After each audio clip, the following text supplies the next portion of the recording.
Hello everyone. So today we are going to deal with the topic of transportation in the all living beings. Okay, especially in the human being. This is the um, part fourth of chapter life process. It is the third life process which we are going to study of class 12th biology. So start the topic with an overview. So let's take a look.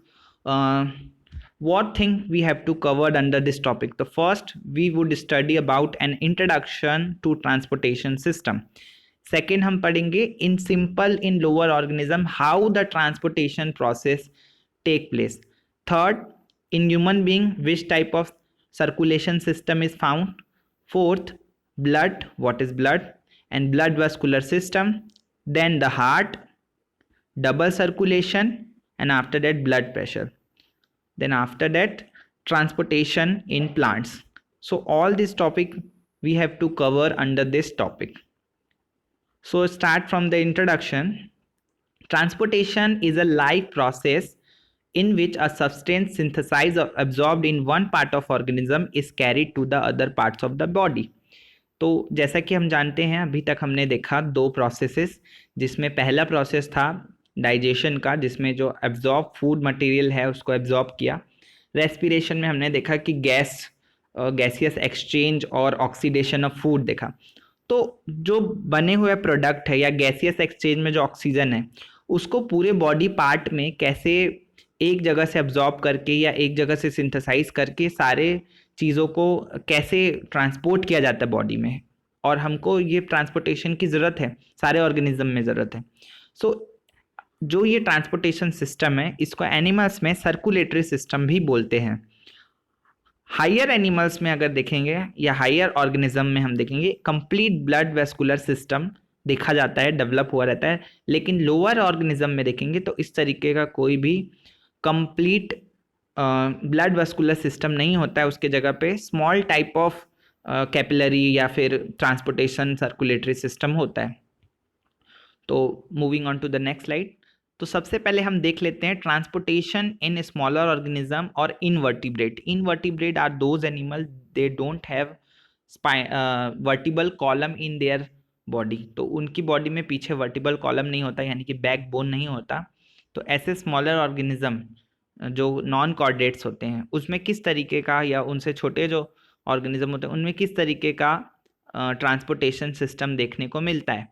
तो जैसे कि यहाँ पे जो diagram है इसमें show हो रहा है, जैसे बहुत छोटे ऑर्गेनिज्म लाइक पैरामोशियम और अमीबा, इसमें कैसे होता है, इसमें जो सिंपल डिफ्यूजन हमने पढ़ा होगा कि जो higher concentration of molecule lower concentration में जब जाते हैं, हायर कंसंट्रेशन से लोअर कंसंट्रेशन में जाते हैं, तो उस प्रोसेस को हम डिफ्यूजन बोलते हैं. और ऑस्मोसिस जो होती है, ऑस्मोसिस जिसमें वाटर जो मूव करता है हायर कंसंट्रेशन से लोअर कंसंट्रेशन की तरफ, तो ऐसा यूनिसेल्युलर ऑर्गेनिज्म में देखा जाता है. Unicellular organism material move in and out of the cell directly by the diffusion and osmosis, hence these system do not need a transport system. तो इनमें कोई ट्रांसपोर्ट सिस्टम की, इन ऑर्गेनिज्म में किसी भी ट्रांसपोर्ट सिस्टम की ज़रूरत नहीं पड़ती है. ठीक है, और थोड़े से देख लेते हैं. तो इसमें यह है कि simple diffusion he is a mode of transportation in this type of organism.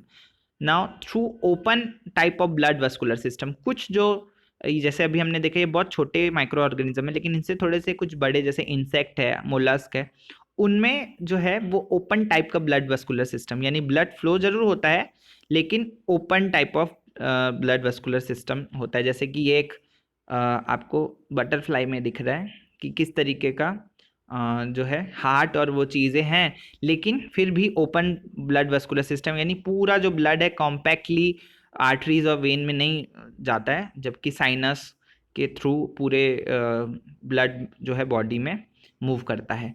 तो इस तरीके का कुछ simple type of transportation system देखा जाता है स्मॉल बीइंग में और माइक्रो ऑर्गेनिज्म में. इसके बाद हम देखते हैं ह्यूमन बीइंग में क्या कंडीशन है. तो human being as we know that most develop और advance animal of class Mammalia. तो higher organism like human being there is a advance system for transportation is develop. बहुत एडवांस सिस्टम डेवलप होता है। सारे substance जो है carry किए जाते हैं through out the body by the blood के थ्रू कैरी होते हैं सारे। तो ये सिस्टम आप देख सकते हैं यहाँ पे कि लोकेशन कहाँ पे है, हार्ट की थोरेसिक कैविटी के अंदर, और इस हार्ट से कैसे पूरी पाइपलाइन के जरिए, ट्यूब्स के जरिए वो पूरे बॉडी में कवर होता है। नाउ अभी हमने एक चीज़ के बारे में बात करी, ब्लड, क्योंकि ब्लड ही मेन ट्रांसपोर्टेशन सिस्टम का मेन कैरियर है, व्हीकल है। तो ब्लड क्या होता है इसके बारे में थोड़ा देख लेते हैं। ब्लड एक रेडिश कलर का विस्कस फ्लूइड है which is also called liquid connective tissue. Basically वो बहुत सारे सेल्स का मिलके बना होता है, ब्लड सेल्स बहुत सारी होती है उसमें, और वो लिक्विड होता है, इसीलिए उसको फ्लूइड कनेक्टिव टिश्यू या लिक्विड कनेक्टिव टिश्यू भी बोलते हैं, क्योंकि कनेक्टिव मीन्स ये कनेक्ट करता है पूरी बॉडी सिस्टम को एक दूसरे से।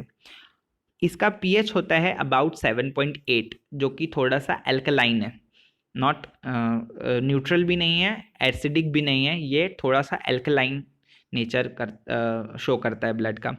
It transport absorb food, oxygen and waste material. क्या क्या ट्रांसपोर्ट करता है? फूड ट्रांसपोर्ट करता है, ऑक्सीजन ट्रांसपोर्ट करता है एंड वेस्ट मटेरियल ट्रांसपोर्ट करता है। ठीक है, इसके बाद ये ब्लड का सिंबल आप देख सकते हैं। Now components of the blood, यानी ब्लड ये सब काम कैसे कर पाता है। तो ब्लड को अगर हम सेंट्रीफ्यूज करें, जैसा कि यहाँ पे आप देख सकते हैं, there is a machine is called centrifuge. तो इसमें क्या करते हैं, मशीन में ब्लड की टेस्ट ट्यूब में रख के ब्लड को बहुत ज़्यादा आरपीएम में घुमाते हैं, 1000 आरपीएम, यानी कि 1000 रोटेशन पर मिनट पे अगर इस सेंट्रीफ्यूज करते हैं तो ब्लड के जो कंपोनेंट होते हैं वो सेंट्रीफ्यूगल फोर्स से, ग्रेविटेशनल और सेंट्रीफ्यूगल दोनों फोर्स के काम करने से वो कंपोनेंट अलग अलग हो जाते हैं। एंड आफ्टर द सेंट्रीफ्यूगेशन आप ब्लड का जो टेस्ट ट्यूब देखेंगे उसमें ये सारे कंपोनेंट अलग हो जाते हैं। ऊपर की तरफ ये जो है वो प्लाज्मा अलग सेपरेट हो जाता है, बीच में जो है वो white blood cell and platelet separate हो जाते हैं, और नीचे जो सबसे हैवी रीजन है that is red blood cells वहाँ पे सेपरेट हो जाते हैं। तो इस तरीके से हम कंपोनेंट समझ सकते हैं कि ब्लड में ये सारे कंपोनेंट प्रेजेंट होते हैं। तो इसी को हम देखते हैं, एक बार अच्छे से स्टडी करते हैं इसके बारे में, ये कौन कौन से कंपोनेंट है, क्या इनका फंक्शन है। ठीक है, तो प्लाज्मा जो होता है वो स्ट्रॉ कलर का फ्लूइड है, जैसे कि हमने अभी फोटो में देखा, विच हैज़ 90% ऑफ वाटर, उसमें 90% लगभग वाटर होता है। Transport food, carbon dioxide and nitrogenous waste. तो प्लाज्मा का वर्क होता है कि वो फूड को ट्रांसपोर्ट करे, बनने वाली कार्बन डाइऑक्साइड को ट्रांसपोर्ट करे, और नाइट्रोजिनस वेस्ट जो है उसको डिजॉल्व फॉर्म में वो ट्रांसपोर्ट करता है एक जगह से दूसरी जगह बॉडी में। सेकेंड होते हैं जो नीचे, जो सबसे नीचे वाला पार्ट है that is red blood cell, जिसको हम आरबीसी बोलते हैं या रेड ब्लड कार्पस्कल भी बोलते हैं, आर ऑल्सो कॉल्ड एरिथ्रोसाइट्स। इसका थोड़ा साइंटिफिक नेम है एरिथ्रोसाइट। वो एक रेड कलर का रेस्पिरेटरी पिगमेंट कंटेन करता है जिसको हम बोलते हैं हीमोग्लोबिन। और हीमोग्लोबिन शायद आपने पहले सुना होगा, इसका मेडिकल साइंस में बहुत प्रेफरेंस होता है, मेडिकल रिपोर्ट में भी बहुत प्रेफरेंस होता है। ठीक है, विच help in the transportation of oxygen in body. तो बहुत सारी चीज़ें जो है हमारे हीमोग्लोबिन से जुड़ी रहती है। इवन अगर किसी पर्सन को कुछ प्रॉब्लम आती है, लाइक बुखार, सर्दी, जो भी चीज़ें आती हैं, तो उसका हीमोग्लोबिन टेस्ट भी कराया जाता है, क्योंकि कोई भी डिसीज हीमोग्लोबिन पे इफेक्ट जरूर डालती है, specially like malaria and something. Okay, तो haemoglobin which help in transportation of oxygen in body, तो ऑक्सीजन का ट्रांसपोर्टेशन कैरी करता है। तो it will be directly affected if haemoglobin कम हो जाता है, तो डायरेक्टली हमारे ऑक्सीजन की कैपेसिटी पे इफेक्ट करता है। सेकेंड जो है वो WBC होता है। WBC और white blood corpuscles are also called leucocytes बोलते हैं, जैसे कि हम आरबीसी को एरिथ्रोसाइट बोल रहे थे, वैसे ही WBC को ल्यूकोसाइट बोलते हैं। Which has many immune defence cell, उसमें बहुत सारी इम्यूनोलॉजिकल सेल होती है जो हमारी इम्यूनिटी जो है वो बनाती है। विच protect the body against the disease causing organism, तो हमारी बॉडी को डिसीज कॉजिंग ऑर्गेनिज्म से बचाती है। एंड प्लेटलेट्स, प्लेटलेट्स को हम बोलते हैं थ्रोम्बोसाइट, जो हेल्प करता है clotting of blood during any injury.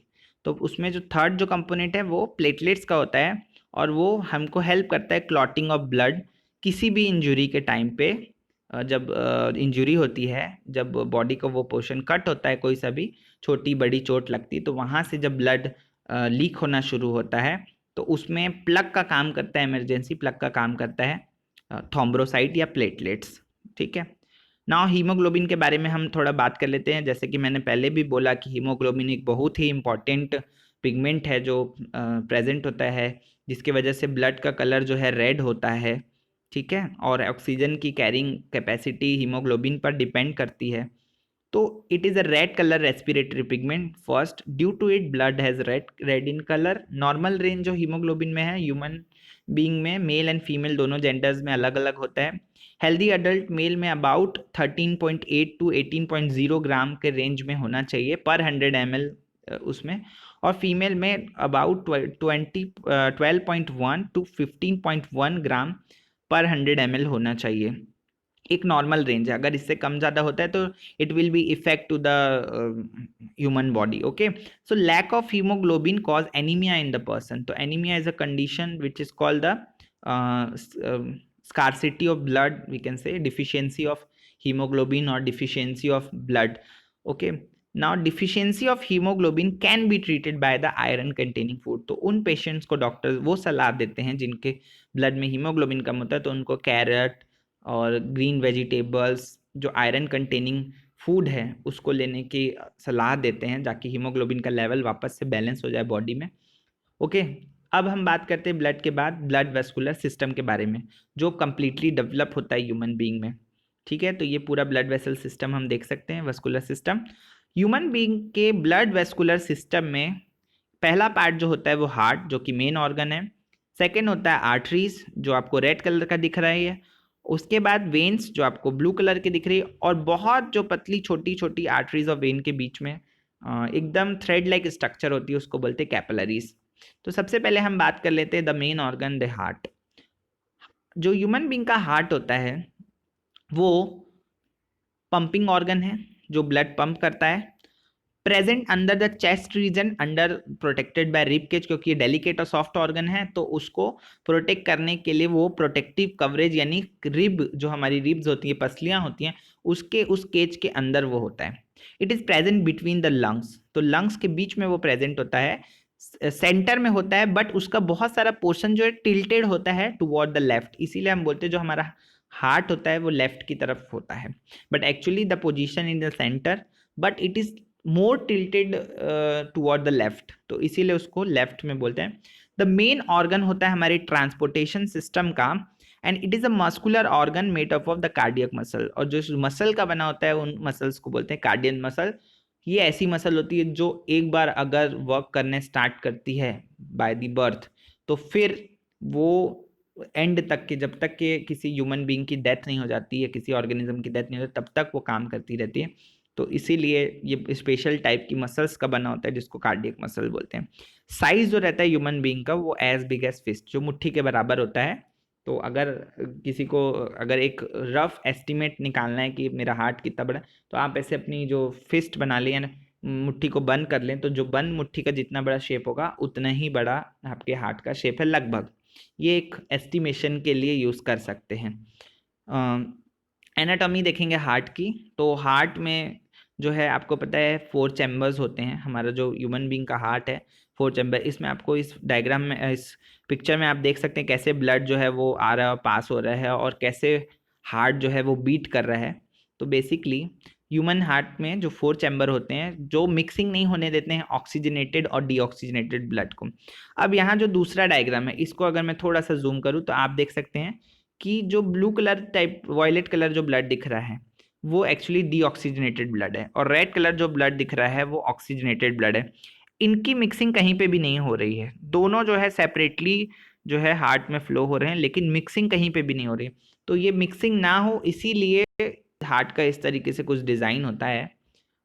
तो इसके लिए जो चैम्बर्स होते हैं, जो ऊपर के 2 चैम्बर्स होते हैं उनको हम बोलते हैं ऑरिकल या एट्रियम्स, जो नीचे के जो चैम्बर होते हैं उनको बोलते हैं वेंट्रिकल। इस तरीके से 4 चैम्बर टोटल होते हैं।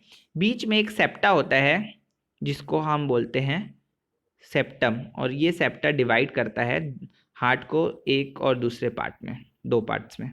ठीक है, आगे बढ़ते हैं, इंटरनल स्ट्रक्चर देखेंगे थोड़ा सा डिटेल में। तो यहाँ से आप देख सकते हैं, यहाँ से वेना कावा आ रही है ऊपर से, यहाँ नीचे से वेना कावा आ रही है।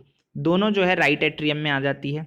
राइट एट्रियम में आने के बाद जो ब्लड है डीऑक्सीजनेटेड, वो यहाँ से, ये कौन सा वॉल्व है, ट्राइकप्सिड वॉल्व है, वहाँ से वो ओपन होता है राइट वेंट्रिकल में। राइट वेंट्रिकल से होने के बाद वो चला जाता है पल्मोनरी आर्टरी के थ्रू डीऑक्सीजनेटेड ब्लड हार्ट में प्योरीफाई होने के लिए, हार्ट में सॉरी लंग्स में प्योरीफाई होने के लिए। लंग्स में जाने के बाद लंग्स से पल्मोनरी वेन के थ्रू जो है वो लेफ्ट आर्ट्रियम में आता है, वहाँ से मिट्रियल वॉल्व या जिसको हम बाइकस्पिड वॉल्व बोलते हैं, वहाँ से वो ओपन होके वापस ओर्टा से वो उसको पूरे बॉडी में ट्रांसफ़र कर दिया जाता है। तो इस तरीके का सिस्टम जो है चलता है हार्ट में। और हार्ट में डिफरेंट वॉल्व्स होते हैं जो इसको कंट्रोल एंड कोऑर्डिनेट करते हैं, इसकी मसल्स होती है जो रेगुलेट करती है, और इस तरीके से हार्ट जो है बीट करता है और ब्लड को पंप करता है।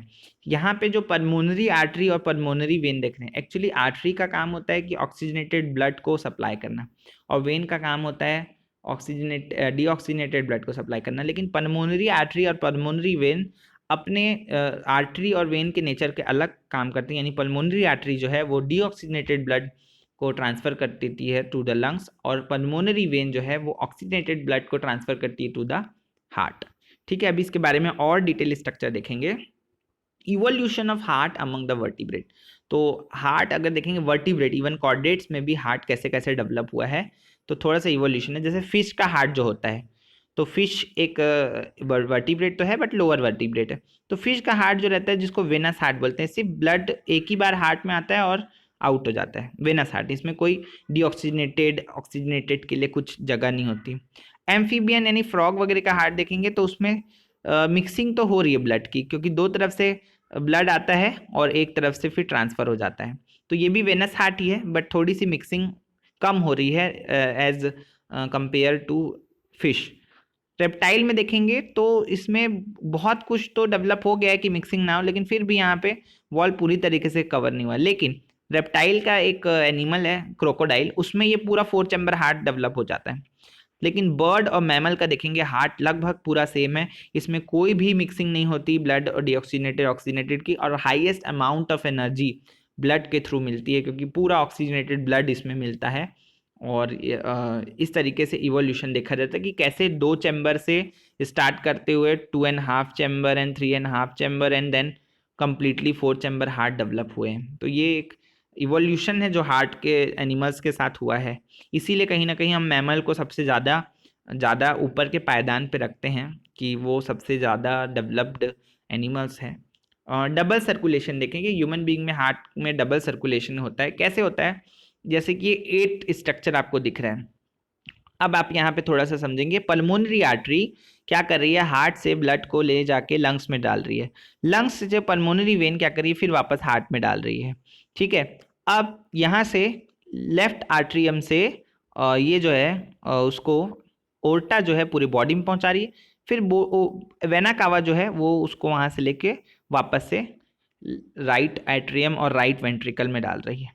तो इस तरीके से कुल मिला के ये ऐसा एक 8 जैसा स्ट्रक्चर बन रहा है जिसमें ब्लड जो है 2 बार हार्ट से गुजर रहा है, इसीलिए इसको डबल सर्कुलेशन बोलते हैं। ठीक है, अब यहाँ पे थोड़ा और क्लियर हो जाएगा आपके लिए। इसमें नहीं समझ में आ रहा था शायद, मुझे ऐसा लगता है, तो इसमें आप क्लियर कर सकते हैं। जैसे देखो यहाँ से स्टार्ट करते हैं हम लोग, राइट ऑरिकल में है।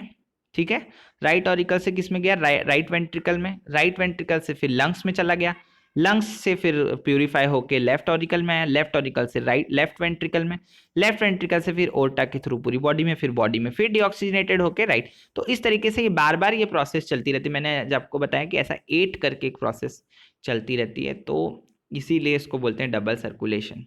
तो इसमें 2 पाथवे चलते हैं, एक होता है सिस्टेमिक पाथवे या बॉडी पाथवे बोल सकते हैं। तो इसमें क्या होता है कि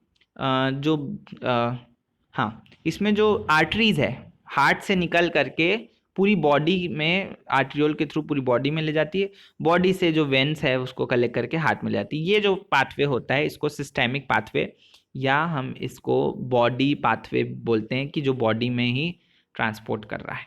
ठीक है, नाउ जो सेकंड पाथवे है जिसको पल्मोनरी पाथवे बोल रहे हैं, पल्मोनरी पाथवे में क्या होता है, डीऑक्सीजनेटेड ब्लड जो हार्ट से लंग्स में जाता है और जहाँ पे CO2 निकल जाती है यानी कार्बन डाइऑक्साइड निकल जाती है और उसमें सप्लाई हो जाती है ऑक्सीजन की और वो हार्ट में भेज दिया जाता है। तो ये पाथवे को हम बोलते हैं पल्मोनरी पाथवे। ठीक है, अब हार्ट में जो साउंड आती है, जो जनरली जब डॉक्टर के पास हम जाते हैं तो एक जो आपके ऊपर स्टेथोस्कोप रख के वो सुनता है जो धड़कने, तो वो साउंड किस वजह से आती है? एक्चुअली वो हार्ट के बीट करने से आती है। अब वो हार्ट बीट कब करता है? दो साउंड आती है, एक लब और एक डब। लब डब ये चलते रहता है। जब ट्राइकप्सिड और कस्पिड और मिट्रियल वॉल्व जब क्लोज होते हैं तो लब की आवाज आती है, और जब वो दोनों खुलते हैं, रिलैक्सेशन होता है, तब डब की आवाज आती है। तो इस तरीके से लब एंड डब चलते रहता है।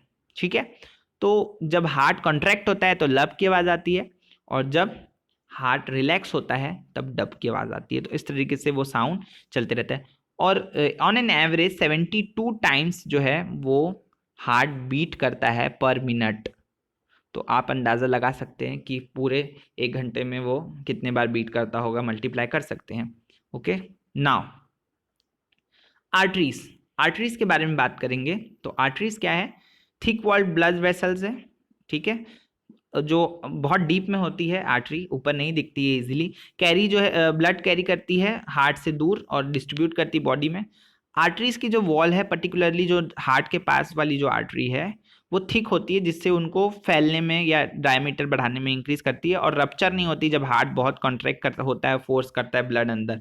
ठीक है, तो ब्लड पास होता है जो आर्टरी से, वो एरेटेड होता है, यानी कि उसमें बहुत ऑक्सीजन होती है और कंसिडरेबल प्रेशर होता है। ब्लड फ्लो होता है रैपिड और जर्की मैनर, मतलब झटके के साथ बहता है। और in absence of blood the walls do not gate collapse, मतलब पिचकती नहीं उनकी वॉल, इतनी ज़्यादा हार्ड रहती है वॉल्स। वेन्स जो होती है वो जस्ट अपोजिट होती है आर्टरी के। इसमें क्या होता है कि थिन वॉल्ड होती है, ब्लड को जो बॉडी में बैक लेके आती है, लार्जर रहती है, ज़्यादा ब्लड वेसल कर ब्लड को कलेक्ट करती है आर्टरी से। ब्लड जो है वो वाइड लुमेन से बहता है, नॉन एरेटेड होता है। ठीक है, सिर्फ पल्मोनरी वेन को अगर छोड़ दें तो। और लो प्रेशर होता है उसमें, फ्लो स्लोली और स्टेडी उसमें ब्लड फ्लो होता है। वेन में वॉल्व्स होते हैं जिससे बैक मूवमेंट या बैक फ्लो नहीं हो पाता वॉल्व की वजह से, आप देख सकते हैं यहाँ पे डायग्राम में। कैपिलरीज जो है वो आर्टरीज और उसके नेटवर्क की जगह है। वो बहुत थिन होती है, अबाउट 4 to 10 म्यू डायमीटर में होती है ब्लड वेसल। टर्मिनल्स में मिलती है आर्टरी और वेन के, जो ज्वाइन करती है आर्टरी एंड वेन को together. They form a vast network of vessel, बहुत सारा यहाँ पे जाली जैसे दिख रहा है। और वॉल्स ऑफ कैपिलरी परमिएबल रहती है वाटर और डिजॉल्व सब्सटेंस के लिए, तो एक्सचेंज हो सकता है मटेरियल ब्लड और बॉडी सेल्स के बीच में। तो ब्लड जो है वो बहुत स्लो फ्लो होता है इसके अंदर, 1 मिलीमीटर सॉरी हाँ यस मिलीमीटर पर सेकेंड से भी स्लो फ्लो होता है। So which facilitate the exchange of food material, तो उतने समय में इसको फूड मटेरियल एक्सचेंज करने, गैस एक्सचेंज करने, वेस्ट प्रोडक्ट को एक्सचेंज करने में हेल्प मिल जाती है। डिफरेंस आप देख सकते हैं, अभी मैंने दोनों आपको पढ़ा दिया। तो आर्टरी जो है हार्ट से दूर ले जाती है ब्लड को, और ये हार्ट के पास लाती है वेन्स। हाई प्रेशर में होता है आर्टरी में ब्लड, और ब्लड जो है वेन में लो प्रेशर में होता है। Thin walls, thick walls, pulse flow, smooth flow, है ना। तो पल्स अगर हम चेक करते हैं तो वो हम आर्टरीज का चेक करते हैं। Narrow lumen, large lumen, no walls, wall present, oxygenated blood, non oxygenated. तो इस तरीके से आप देख सकते हैं कि दोनों में डिफरेंस क्या होता है। नाउ ब्लड प्रेशर जो देखा गया है, आप एक स्फिग्मोमैनोमीटर से डॉक्टर्स जो है ब्लड प्रेशर चेक करते हैं अमूमन। और कई तरीके के स्फिग्मोमीटर मैनोमीटर मिलते हैं मार्केट में, जैसे ये जो वाला है वो एनालॉग वाला है, डिजिटल भी आ गए हैं आजकल। तो ब्लड प्रेशर क्या होता है, नॉर्मल जो होना चाहिए आर्टरीज का प्रेशर जो है वो mmHg, यानी कि वो एक मर्क्यूरी जो उसके अंदर रहता है वो ब्लड प्रेशर नापने के लिए, तो उतना उसमें प्रेशर होना चाहिए। तो 120 से नॉर्मल जो है लेस देन 120 और लेस देन 80 होना चाहिए। ठीक है, एलिवेटेड थोड़ा सा अगर बढ़ा हुआ है तो उसको 120 से थोड़ा थोड़ा ज़्यादा। और हाई ब्लड प्रेशर के जो अलग अलग जो केस हैं, स्टेज 1, स्टेज 2, स्टेज 3, तो वो इतने ज़्यादा होते हैं कि अगर ब्लड प्रेशर बढ़ रहा है तो ये, और ये प्रॉब्लमेटिक है बहुत ज़्यादा ब्लड प्रेशर बढ़ना। तो हाइपरटेंशन और हाइपोटेंशन दोनों ही, ब्लड प्रेशर लो हो जाता है तो उसमें प्रॉब्लम होती है, और लोग बीपी की दवाइयाँ भी खाते हैं।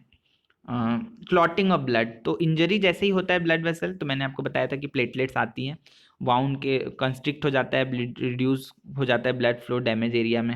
एक्टिवेटेड प्लेटलेट्स वहाँ पे जाके चिपक जाती हैं, प्लेटलेट्स जो है स्टिकी हो जाती है, क्लम्प होने लगती है, और प्लेटलेट प्लग बनाती है। प्लेटलेट डैमेज टिश्यू एक क्लॉटिंग फैक्टर रिलीज करती हैं और जिसकी वजह से फाइब्रिन वहाँ पे बन जाता है और एक फाइब्रिन का क्लॉट वहाँ पे लग जाता है और ब्लीडिंग जो है वो रुक जाती है। और ये बहुत ज़्यादा सीवियर ब्लीडिंग में नहीं हो पाता, ये मतलब कंपेरेटिवली लेस सीवियर ब्लीडिंग जब होती है तब ये काम करता है। लिम्फेटिक सिस्टम की अगर बात करें तो हमारी बॉडी में ब्लड के अलावा लिम्फ सिस्टम भी काम करता है, जिसको हम लिम्फेटिक सिस्टम भी बोलते हैं। एक्चुअली ये जो लिम्फेटिक सिस्टम होता है ब्लड सिस्टम के पैरेलली चलता है, तो इसमें लिम्फ कैपिलरी और लिम्फ वेसल लिम्फ नोड भी होते हैं, यहाँ पे आपको देख सकते हैं। तो सेकेंड इंपॉर्टेंट सर्कुलेटरी सिस्टम है that human body that transport the liquid call lymph, है ना। तो लिम्फ का जो क्या एक्चुअली जो आर्टरीज में जो ब्लड इतना प्रेशर से फ्लो होता है तो उसकी वजह से कुछ जो है ब्लड का जो कुछ पार्ट है वो बाहर आ जाता है, तो वो लिम्फ के फॉर्म में मतलब उसमें आरबीसी नहीं होती, तो लिम्फ के और वाइट ब्लड सेल्स उसमें होती है लिम्फ के फॉर्म में, एक्स्ट्रा सेल्यूलर फ्लूइड है और लिम्फ कैपिलरी में फ्लो करता है। लिम्फ का काम ये होता है कि सम फ्लूइड जो है डाइजेस्टिव ट्रैक्ट से उसको एब्जॉर्ब करता है, फिर उसको डाइजेस्टेड फैट वगैरह को वो बॉडी में इधर उधर डिपॉजिट करता है और इसमें क्या है कार्बन डाइऑक्साइड को कैरी करता है, नाइट्रोजनस वेस्ट को कैरी करता है, प्रोटेक्ट करता है बॉडी को किलिंग ऑफ द जर्म से। तो लिम्फ का जो अलग ही सिस्टम होता है, ठीक है। नाउ प्लांट्स में कैसे ट्रांसपोर्टेशन होता है, तो दो टाइप का इसमें ट्रांसपोर्टेशन मेनली प्लांट को जरूरत होता है। फर्स्ट होता है ट्रांसपोर्टेशन ऑफ वाटर, जो कि एक वेसल होती है, नॉट ब्लड वेसल, एक वेसल होती है जिसको हम लोग जाइलम बोलते हैं, जाइलम के थ्रू वाटर ट्रांसपोर्ट होता है। और दूसरी वेसल होती है जिसके फ्लोएम बोलते हैं उसको, जिससे जो प्रिपेयर्ड फूड है लीव्स में और other part of aerial part में, तो वो ट्रांसपोर्ट होता है। तो वाटर कैसे ट्रांसपोर्ट होता है, तो रूट उसको एब्जॉर्ब करती है, रूट से एब्जॉर्ब होने के बाद वो जाइलम के थ्रू ट्रांसपोर्टेशन होता है वाटर का, और एक्सेंट होता है सैप का। इसमें ट्रांसपिरेशनल पुल भी हेल्प करता है। ट्रांसपिरेशन पुल जो है ऊपर से जो एरियल पार्ट से जो वाटर जो है वो रिमूव होता जाता है या उड़ जाता है, इवापोरेट होता है, ठीक है। तो उसकी कमी को पूरा करने के लिए नीचे से एक प्रेशर आता है जिसको बोलते हैं ट्रांसपोर्टेशनल पुल, और रूट प्रेशर, दोनों प्रेशर काम करके पानी को उतने ऊंचे, अभी आपको पता होगा कि कैलिफोर्निया के जंगलों में रेडवुड ट्रीज होते हैं जिसकी जो हाइट रहती है वो कई मंजिल इमारतों से भी ऊंची होती है। तो उतने ऊंचे पेड़ों तक के अगर पानी लास्ट लीव तक अगर पहुंचाना है तो उसके लिए बहुत प्रेशर की ज़रूरत है। तो दो प्रेशर काम करते हैं यहाँ पे, एक होता है रूट प्रेशर जो नीचे से थोड़ा ऊपर तक, लेकिन रूट प्रेशर भी इनफ नहीं होता पूरा उतना ऊपर तक ले जाने के लिए। तो दूसरा प्रेशर आता है ट्रांसपिरेशनल पुल, तो जिससे लॉस ऑफ वाटर होता है थ्रू द एरियल पार्ट, तो वो एक ट्रांसपिरेशनल पुल काम करता है जिससे वाटर को ऊपर और ऊपर की तरफ खींचा जाता है। जैसे कि हमारे घर में सेम बोरवेल या फिर उसकी मोटर लगी होती है ना, सबमर्सिबल पंप होता है जो उतने नीचे से पानी को इवैक्यूएट करके ऊपर हमको हमारी टंकी में या घरों में हमको पानी मिल पाता है। तो ठीक उसी तरीके का सिस्टम यहाँ पे काम करता है transportation of water and mineral के लिए। नाउ सेकेंड टाइप ऑफ जो चीज़ आती है वो है ट्रांसपोर्टेशन ऑफ प्रिपेयर्ड फूड। तो इसमें क्या होता है, एक फ्लोएम जो मैंने बताया, तो उसमें जो फ्लोएम जो है वो दोनों डायरेक्शन में जा सकता है। तो उसमें कई सारे एलिमेंट होते हैं, जैसे सीव ट्यूब होती है, कंपेनियन सेल होती है और सीव प्लेट, ये सब होती है। तो ये क्या करती हैं कि जो लीव्स में एब्जॉर्ब प्रोड्यूस्ड फूड है उसको वापस इसको लेकर के दूसरे सेल्स में ले जाने, और दोनों डायरेक्शन मतलब it can be both directional, दोनों डायरेक्शन में इसमें फूड जा सकता है, ऊपर की तरफ भी नीचे की तरफ भी, पर नॉट नेसेसरली कि जहाँ पे बन रहा है या उसके नीचे ही जाएगा या आगे जाएगा। तो ये सब तरफ इक्वली डिस्ट्रीब्यूशन का काम करते हैं। तो इस तरीके से जो है ट्रांसपोर्टेशन हो पाता है प्लांट्स में for of the prepared food. तो this is where I have taken all this stuff, okay, and I hope you people have understood the topic very well. So thank you for watching this video and make important notes from it.